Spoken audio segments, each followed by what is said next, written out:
Krampus boarded the train without a ticket. It was a northbound Amtrak, Miami to West Palm Beach. Late enough that the world felt unfinished. The coach car was quiet in the way confessionals are quiet. People pretending they weren't thinking about what they'd done to get here. Chains wrapped his body, not dragging, not clanking, suspended, as if gravity respected him way too much to interfere. His horns scraped the ceiling lights, and they flickered, dimming to a sick, jaundiced glow. His eyes were coal black pits, reflecting everyone and no one at the same time. He held a book, leather-bound, breathing. "I am here," Krampus said, voice dry as old paper, "to level the weight." The doors sealed shut. The train did not stop. No one screamed at first. Screaming requires disbelief, and disbelief evaporated the moment he opened the book. Names rearranged themselves on the pages, letters crawling like insects. He didn't walk fast. He didn't rush. Didn't need to. Time bent around him, obedient.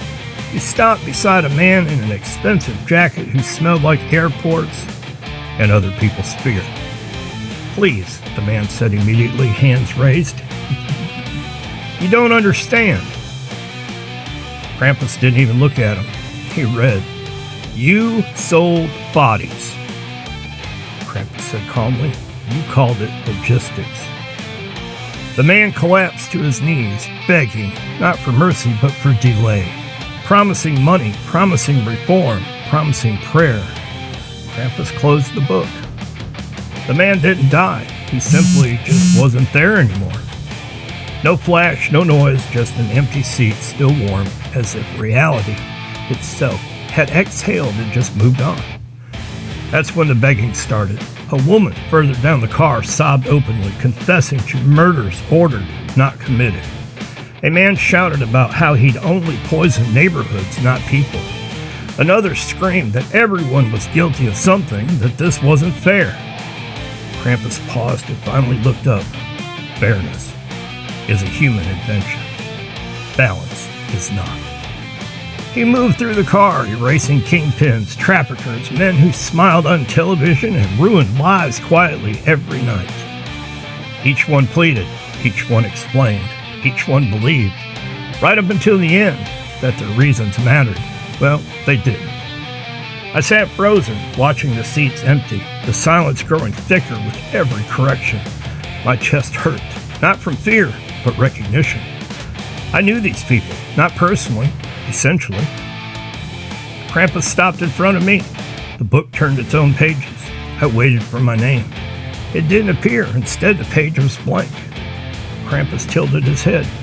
"You watched," he said. "You knew, and you did nothing."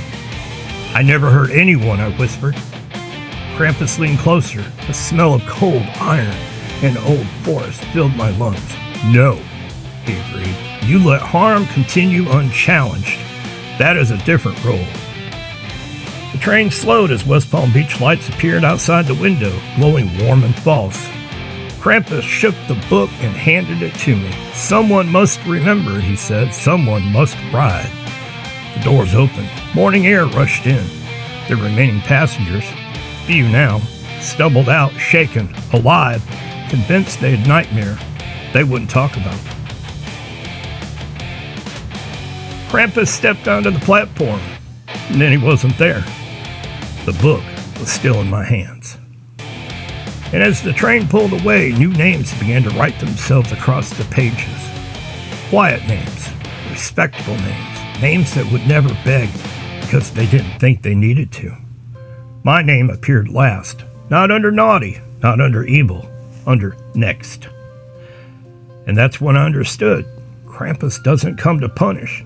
He comes to make sure someone is always watching the scale. Hey y'all, Merry Christmas from Wendy's Haunted Trains. Much love, God bless, and as always, peace out. All stories are written and narrated by Mr. Who.